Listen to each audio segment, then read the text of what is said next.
right, welcome to the 100% Wild podcast. I'm Mark Kenyon of Wired to Hunt.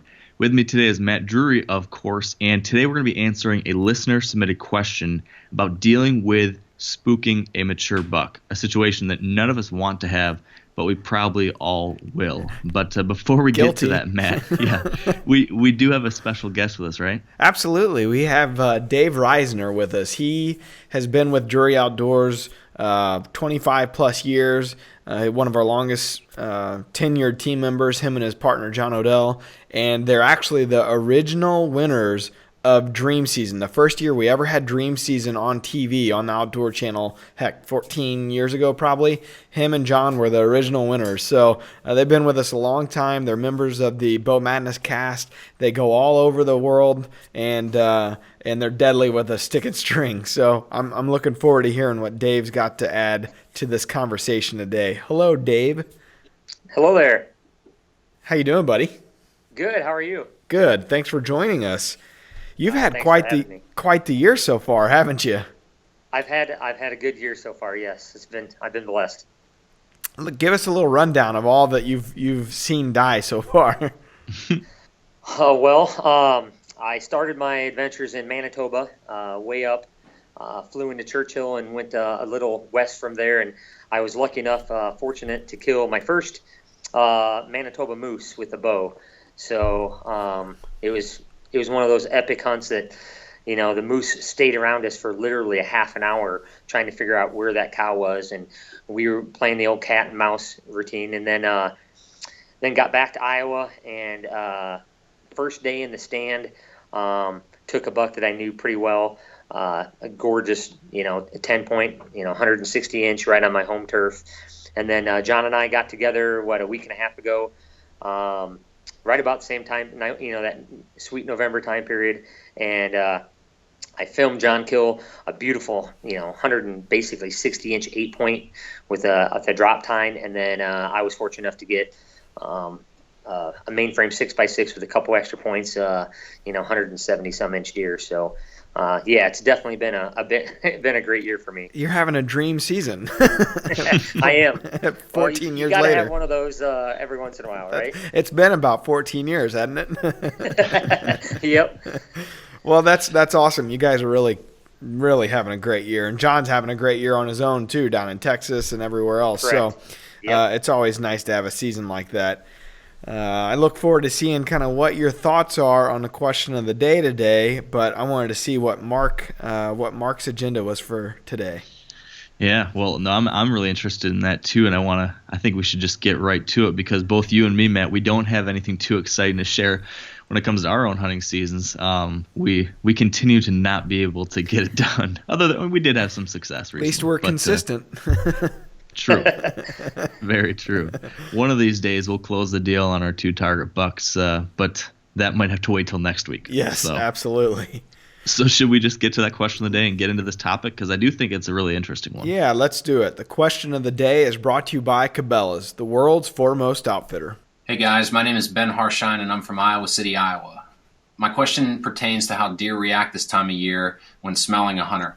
I'm chasing a buck that I believe to be 6.5, and the morning on November 4th, I finally encountered him. The wind switched on me around 10 a.m., and I immediately started packing up so I wouldn't compromise that stand site. Just as I was getting ready to lower my bow, he appeared right on the trail that my wind was blowing perpendicular to. Knowing that he was going to hit my scent, I grunted at him, hoping to spin his path. He heard me, but continued on that trail and stopped as soon as he hit my wind. He looked for about 10 seconds and then bounded across the creek and then walked slowly away with his head down like how he came in. No doubt I educated him, but during the rut, how much will an encounter like this get a mature buck off a consistent movement pattern? Is his mind consumed with breeding so much that he'll come back through that area within days? Or should I be planning a new spot to intercept him with that same wind that I was originally hunting? So, Dave, I know we're a few weeks late on this one, but I guess I'm curious about what your thoughts would be if we were talking to Ben like a day or two after that encounter, and then also what your thoughts would be now, as he's listening now, 2 weeks later. Would your advice be any different? Yeah, a little bit different. First, I guess if the area in which he spooked the deer originally was a travel corridor, I think he would be fine to hunt that go right back in there on a good wind and go hunt that animal, because of two reasons. First being does, if it's a travel corridor, does are naturally going to travel through there as well. And that's ultimately what his search is for a hot doe. So if one of those hot does, or a doe that he's interested in at least, comes through there, he's going to follow those does and pay no attention to that. And then secondly, if it's a travel corridor, he's going to be traveling using that to travel from wherever he is looking for does or going to food or what have you. Now, if it's more of if he was going back to bed, if this was, because, he says it's roughly 10 in the morning, maybe that deer was bedding up. And if that's his bedding area, then yes, I think he probably spooked him enough to get out of there for a while. I would say if you wanted to hunt that same buck, you still have a couple great things going for you.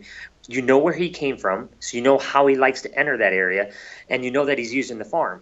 So using those two things, I would relocate. If you were going to go right back in after him and it's a bedding, where you think he's bedding, then I would change locations, not major, just 60 yards, 80 yards, go up, you kind of saw how he entered into that area, use that against him, and then go tackle it. Now, your second question is, now that it's a couple weeks later, what would I do? I would not be afraid to go back in there now. It's been enough time, and what happens is eventually he'll go through that area in dark. He'll figure out, hey, there's nothing here. I'm fine, and then he'll start getting comfortable in that area again, even if it is his bedding area. So I think he's got a few good things going for him. He knows the buck is on his farm, and he knows, how he enters that area. It just it matters what type of area that was. And then I would be curious to know how far away that trail was. I mean, did he spook him at a 20-yard, 25 yards, or was that trail like a 60-yard trail? So those are a few of my thoughts initially. What about, a hypothetical situation? What if this same thing happened, but instead of it being a scent spook, what if that deer had seen him up in that tree stand? Or what if Ben had dropped his arrow or something and made a loud clanking noise and that spooked the buck off? Would either of those two different types of scenarios change how you think he might react? Well, I mean, we all think that scent spooking is the worst kind of spooking, because then they absolutely know, they smell the human in their area. So usually that's the worst. Seeing you in a tree, it would depend on how much were you majorly moving, or did you just catch something that wasn't quite right? You're fully camouflaged, hopefully in mossy oak, and they don't truly know what they see. They just know they saw something. If they saw you, I would probably relocate as well. Just, you don't need to go far if they just see you. You can move 20 yards to a different tree. They'll come in looking at that tree, and a lot of times you can use that to their disadvantage. But scent spooking, you may have to go a little further. He's going to be a little more wary, because he knows a human was in that area, and if it is his bedding area, they don't particularly like that. Well, that's what I was gonna say about the trail itself, because what I've noticed just in my own experience on a lease, they'll start skirting. Say they just felt like something was off, even if it was a doe or whatever. They'll, instead of using the trail that's 30 yards in front of us, they'll start skirting behind you, or they'll start just in, the brushiest stuff, just outside of, where your effective range is. I mean, it's amazing how smart they are to make sure they're, I guess it's just instinct over, thousands and thousands and thousands of years, that it's just their instinct, like, hey, something's not right here. I'm going to go a little bit further away. And to your point, I guess if you went in there and rehung kind of to their new trail, you'd almost have them at a disadvantage, because they're looking back at the tree where they it's almost like that doe that old nanny that always comes out to that your one tree, and just, you wish you could shoot her, because she never gets in range, but she always, she got you one time, and so she always comes back out and looks right at the tree and starts blowing and stomping. It's like you want to get her out, because it's like ingrained into her memory that something wasn't right there, and it's never going to be right there. You know what I mean? I hate that. I've seen that so many times too. It's incredible. Like you said, like they know exactly the same tree. They know exactly where in that tree. Like I've seen them sometimes where I've been hunting a different spot. I'm not even in that tree, but you'll see her come walking up and just staring a hole through that spot, just trying to see, is that son of a gun up there again? Yeah. So they're incredible. If a doe's doing that, I'm sure a mature buck has that sense and every bit, more. So, I don't know. I've just noticed that in my own experience. If I screwed something up, a lot of times they'll skirt that stand by 50 yards instead of 30 yards. That's right. Yep. And that's where if they scented you, they know the area. They don't maybe know the particular tree, but they know the area in which they're going to avoid. Where if they picked you off visually, or even if you made a loud noise and they picked you off pretty much to the tree, you certainly can use that to your advantage. You know how they want to come in there, and you can reposition on them. But scent wise, I would say you're going to have to go a little further from that tree and go be more aggressive in getting a little bit further than sight-wise. Sight-wise, you can only go just pick the next biggest tree around 20 yards away and, away from that visual, not right behind it. Don't just back up 20 yards because they'll see you through that tree if they're looking up in that tree. But move off to the right or left, whatever the wind makes sense. And, you can they'll come out looking for that tree, and they'll have no idea that you're in your tree. Now, obviously, you still have to stay still and be a good hunter on that given day, but you can certainly use that to your advantage. To trick them. Yeah. Correct. Something else that I think I've had to do that with does before, Matt. Certain does that have continually ruined a stand location, I've had to take them out by. I left that stand in, so I didn't wipe that stand out. I just hung another stand 20 yards away and eliminated them from doing that again. I think I need to do that because I'm having some issues. I think there was something we were talking about before we started recording, and it was what do you do after you spook a buck? I think in this case, Ben had mentioned he grunted to this deer to try to get him to not wind him and not spook. But I'm kind of curious about your thoughts, Dave. After you see a buck spook, I know back when I was a younger hunter, if I had a deer that was coming in and then for whatever reason he spotted something or he smelled something and he ran off, back when I was getting started, I was like desperate, anything to get this deer to come back around. Maybe if I grunt, maybe if I rattle, he'll come back. Now, a little bit later on in my hunting journey, I found that's probably a mistake. But what are your thoughts on that? After you spook a buck, I'm assuming you would probably recommend don't try anything else, or do you feel differently? Yeah, I would not try anything else. Chalk that one up as 1 for him and 0 for you. I mean, he won that encounter. But I in this particular case, it sounded like Ben called to him before he was actually spooked, but he thought he was going to get his wind. And even in that case, if they're coming to the wrong side of the tree, I would just play it out naturally. I wouldn't make any calls. I wouldn't add any more unnatural, habits or things because they're already going to probably get you. So, don't add something else that would make them fear that location or make them be hesitant to use that. So either, when you see that buck out there, if he's just cruising and he's just cutting you off, but he's on the good wind side, by all means, you can, rattle a little bit or grunt a little bit to try to get him your way.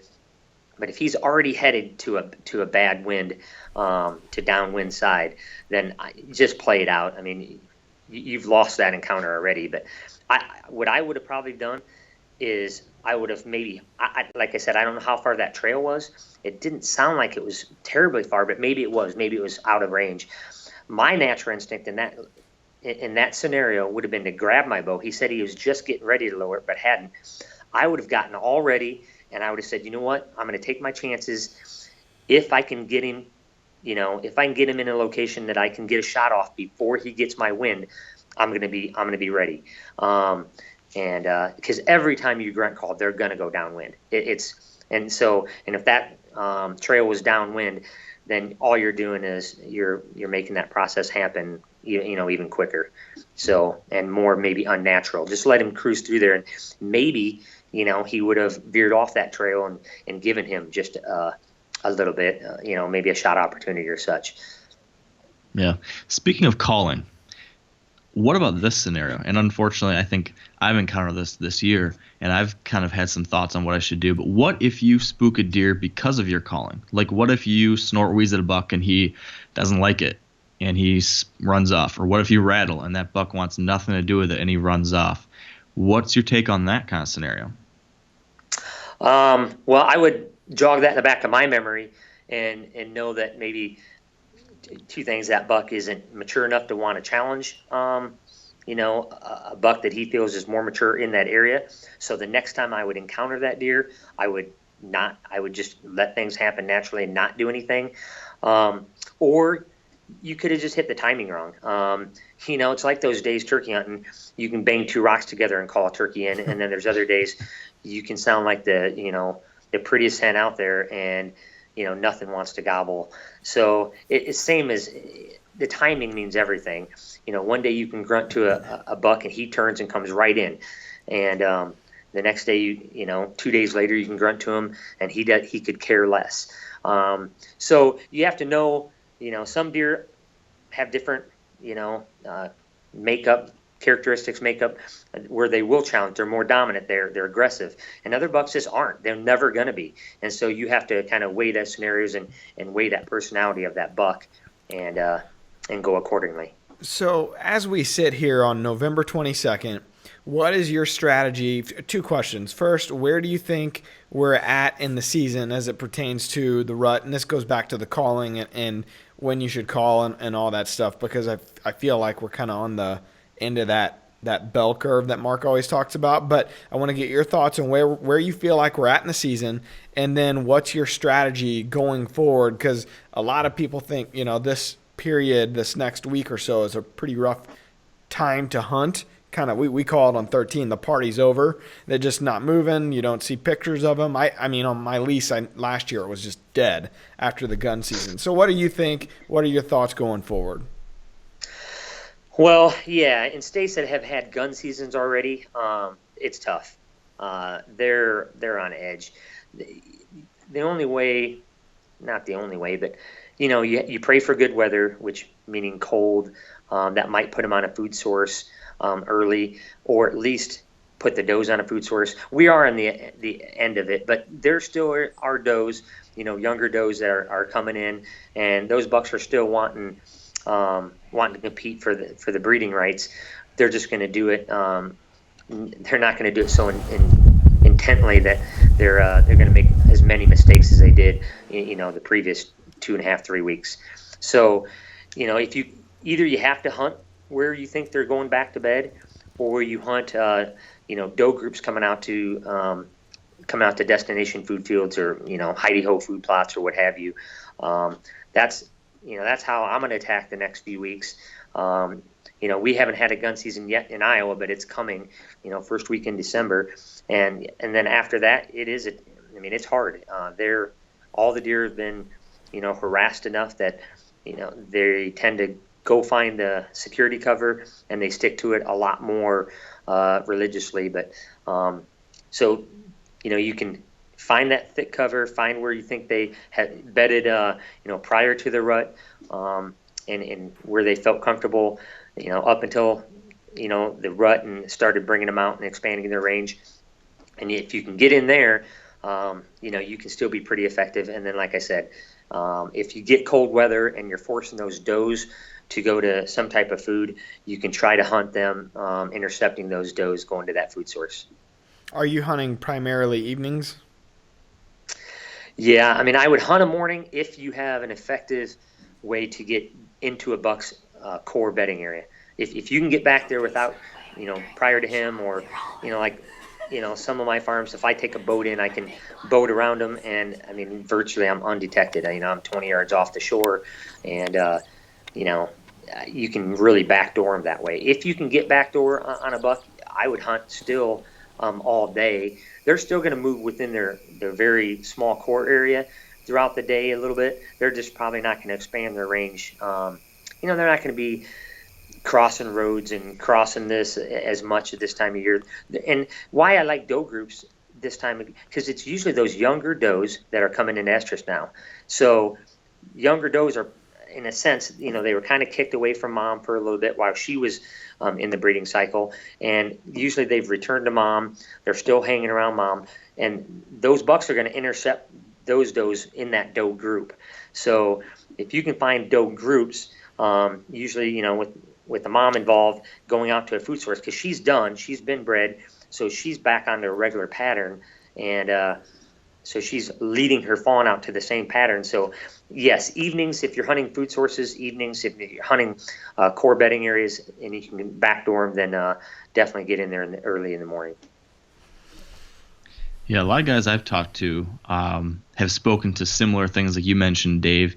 A lot of people still seem I've seen this a little bit. It's different, in Michigan where we've got that mid-November gun season too. But I think maybe if you're in one of the spots where there isn't that November gun season, it seems, from what I understand, that a lot of those oldest, most mature bucks seem to be the ones that know that there's still a couple does available out there and they're still on the hunt.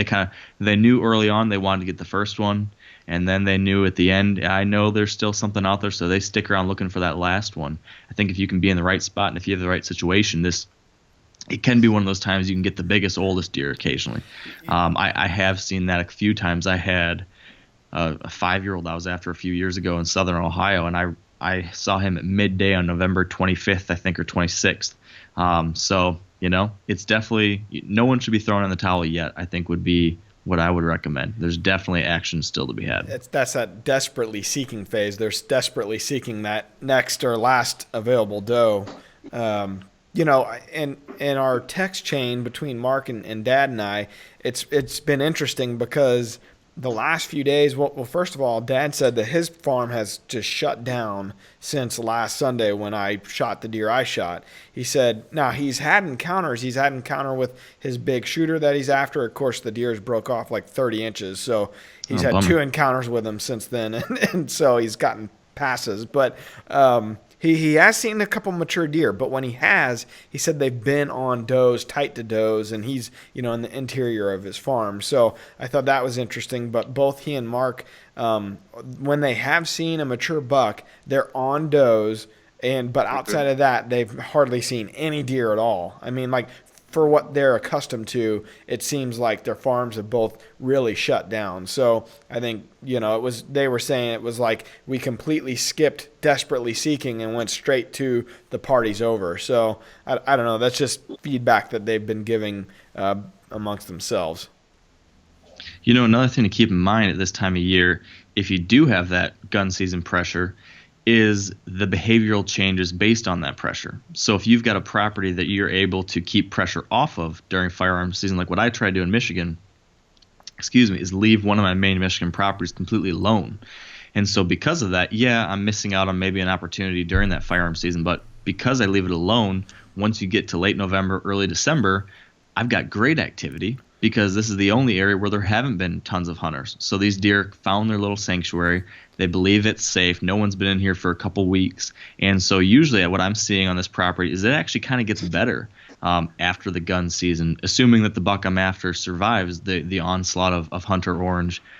It can be really good. So if you've got a scenario like that, while the rutting activity might be on the decline, some of that hunting pressure changes could lean the scales in your favor too, if you have that situation. Absolutely. Dave, on your place, how many acres roughly do you manage there that you own? I have a main farm that's about 187 acres. Okay. And then I have a smaller one that's about 150. Okay. So and you've owned those for several years now, right? Yeah. So Have you seen, just in general on your place, I mean, you've been practicing, QDM and herd management. Have you seen the quality of your deer, go up in the last few years, or did you have EHD kind of wipe through your place as well? I had some EHD, but not as bad as what Mark and Terry and some of the other Drury Outdoor members have experienced, and other people around. And I don't know if that's because I have a river, and in the Iowa River is kind of the banks may be muddy, but when it dries up, it's all sandbars. Mm-hmm. So it's not mud bars; it's more sandy. So I don't know if that plays a role into it.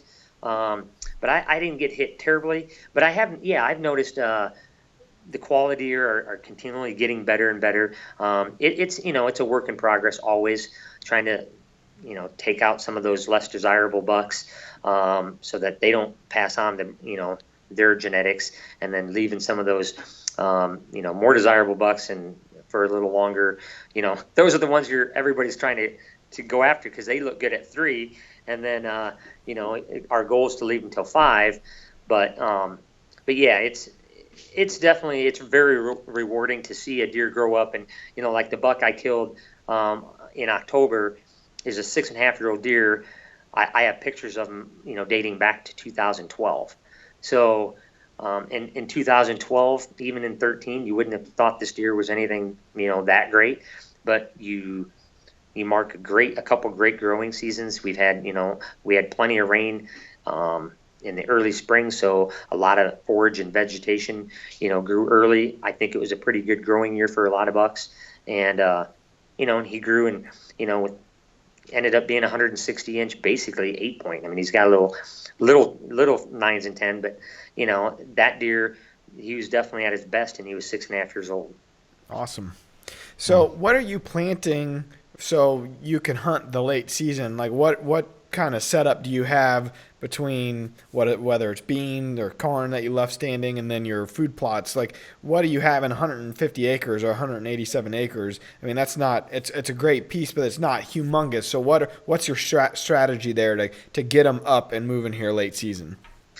Well, so I'm a big believer, I guess Mark has taught us all well in that for late season, you want both green and grain if you can have it. Grain is awesome in those really bitter cold days, but green on those days that the sun's shining and it warms up a little bit.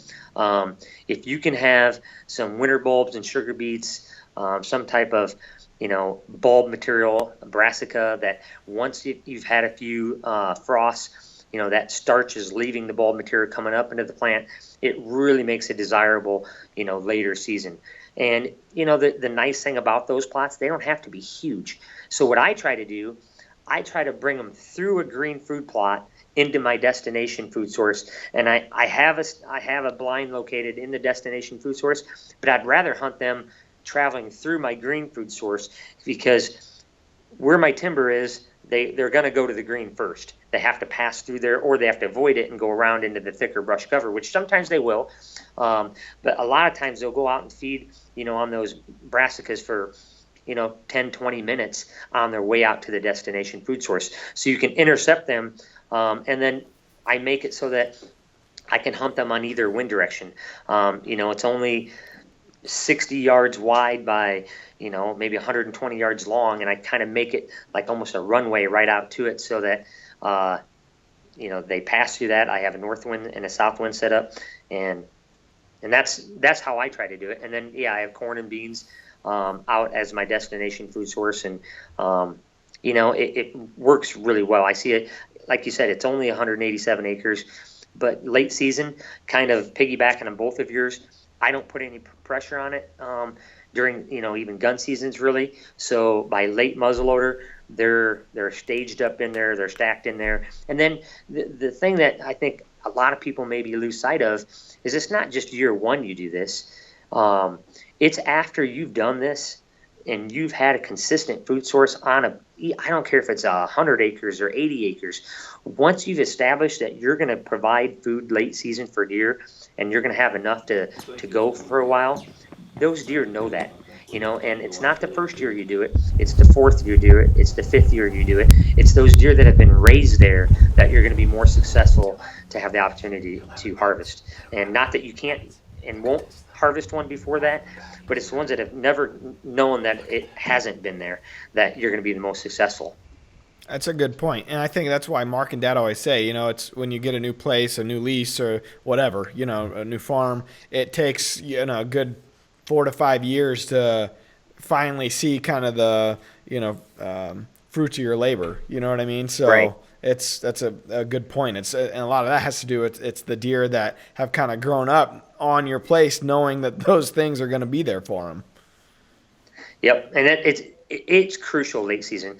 You can get by during the rut without food and all that because bucks are going to travel. But late season, if you have food, those bucks especially, they're slaves to their stomachs at that time because they've worn themselves down so much. The buck mortality rate's higher than does because of that same factor. They're more aggressive, they hurt each other, and then they've worn their bodies down chasing those does all season. So if you can give them food and you can wait till the right wind days and when it's the worst weather, the better the hunting. We all kind of figured that out. But if you have a good destination food source, and then obviously the better located it is, easier for them to access. That's all part of getting them in daylight. Because initially you won't see them usually even on natural patterns. They may come to it kind of like the early season. It's that last half an hour. It seems like it's the best. But as they're comfortable with that food plot or that food source, they'll start coming out earlier if the weather is harsh enough to bring them out. I'll add one thing when it comes to brassicas is that, at least from what I've heard from a number of people who've tried planting them, many times if it's the first time you're planting brassicas in a property and if there's not a bunch of other people around you doing the same thing, sometimes those deer don't necessarily understand what's there at first and they won't be attracted to it that first season, or sometimes the first part of that late season or whatever it is. But for whatever reason, I've heard this consistently from a lot of people that year one sometimes can be a little bit slower, but eventually they catch on. And then of course, like you mentioned, anything brassicas or bulbs, rape, kale, turnips, etc., all that stuff is just dynamite. So usually, at least, if not the very first year, at least then by the second year, then they really catch on to it. And like you said, year after year, they understand, okay, this is going to be there, I'm going to be there. And I've certainly seen that. There's been no better late season food source for me than those types of brassica items. And I'm hoping to key in on that tonight, actually going after my big guy here in Michigan. So hopefully it all pans out. I've actually experienced that last year in Elise, and it's not just brassicas, but it's anything new. I've always heard that if you plant something new they've never, had before, they just don't, like you said, maybe they don't understand it or don't know what it is. And so last year it took all the way till February. I planted winter bulbs and sugar beets, and it was the first time we had done that on the farm, and they would not touch it during the season. And it wasn't overly cold last year until late season, and then it got really, really cold. And about February, of course, once the season was over, all my pictures on the cameras, they just annihilated the winter bulbs and sugar beets. It just took them forever to get to it.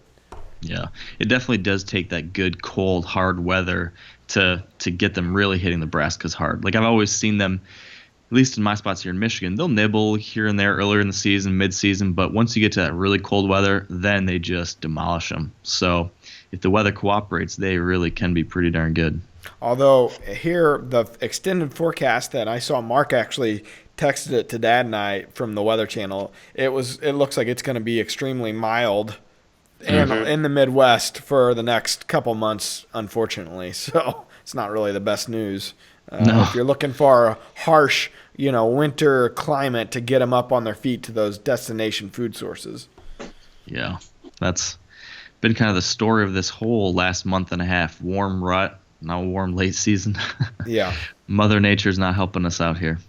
Although last weekend and the weekend before we had those cold fronts come through, but I didn't hear of, at least with our team, and we have a bunch of guys out, all across the country, I didn't hear of a ton of deer dying. It was maybe, I think, I'm trying to think here. I think 3 deer died this past weekend from our team, and I mean that's a lot of people out hunting. So, I thought, man, they're going to be up on their feet. It was, some of the coldest temperatures that we've seen, so far this year, especially Saturday. But it's not just I don't know if it was what the deal was, but we didn't see too many deer die.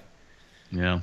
I probably didn't. I probably think I saw the same type of thing on Facebook and across social media. And my friends, there wasn't as much activity as you might expect. So who knows? Hopefully something will turn around here for the 3 of us and the rest of our listeners and viewers. Is there anything else we need to cover, Matt? And Dave, do you have any parting shots here? No, I mean, with mild temperatures, though, I would say still key in on green food sources on mild temperatures. And if you planted something other than brassicas like oats, winter wheat, something like that, those should be extremely palatable even late then, where, sometimes,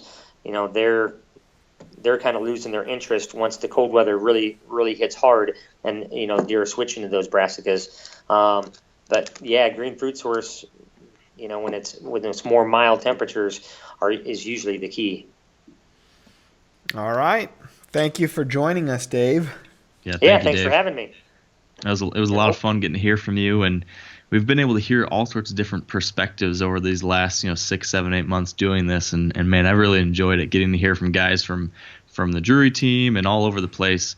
At least as far as I'm concerned, I can't get enough different opinions and perspectives, whether it be someone who hunts just like me or someone who hunts very different from me. I've always been able to take little pieces and parts of it and been able to apply it. So great stuff, Dave. Thank you for sharing that. I will just add, wrapping things up for everyone listening or watching, my one reminder would be, if you want to send in a question to be answered on a future episode, you can definitely do that. Just head over to wiredtohunt.com/100%wild. You'll see all the instructions for how to do that there. And then follow along with my hunts and everything on Wired to Hunt and the Wired to Hunt podcast and all the other places. And make sure you subscribe to this podcast if you want that audio version. So, Matt, how about you? Absolutely. If you want to catch up with anything Drury Outdoors, first of all, you can always start at a website at druryoutdoors.com, our journal. Follow along with the team, see how they're doing all across the country. And then, of course, on YouTube, you can watch the video version of this podcast, subscribe to the Drury Outdoors YouTube channel, and we're just getting crazy views right now on all of our videos. We try to put up 4 or 5 videos, new videos a week, ranging from Throwback Thursdays to original hunts that have never been aired anywhere before, and we're getting tons of views on those, so check them out. It's kind of our replacement for our DVDs. They've gone the way of the dodo bird, and we're heading down a new path. So as always, check us out on Facebook. We're doing lives every phase to kind of bring you up to speed straight from Mark and Terry's perspective as to what's going on, what kind of tips and tactics that you can use with weather-wise, what's happening, and what cycle of the season that we're in. So check us out there at Drury Outdoors, and Instagram, Twitter, you can always see us there. I do want to, before we go, I want to say one thing. In the last couple of weeks, we've had 2 really, really good old longtime friends of ours have tree stand accidents. Steve Stoltz, and who was a Drury Outdoors guy a long time ago, and then Tad Brown, who was he worked with Mark and Dad at Mad Calls, and then Flambeau for the longest time. They both had tree stand accidents, so and got pretty injured out of them. They're going to be okay in the long run, but hunt safe. The one was a ladder stand. I mean, a thing that you think this is never going to happen. That's why you put up a ladder stand, for safety. Wow. And it was right at where the ladders meet and the part that goes to the tree. From what I understand, that buckled or something happened there, and it broke, and he fell on his way up. So just be careful. Make sure you're checking as you go, and you're being aware of your surroundings. So just hunt safe. Yeah, great advice, Matt. Thank you for that reminder, because that's something that is never something we can hear about enough. You need to make sure you're on top of that and being careful. Absolutely. So thank you, Dave. Thank you, Matt. And thank you, everyone, for listening and watching today. All right. Peace. Thank you.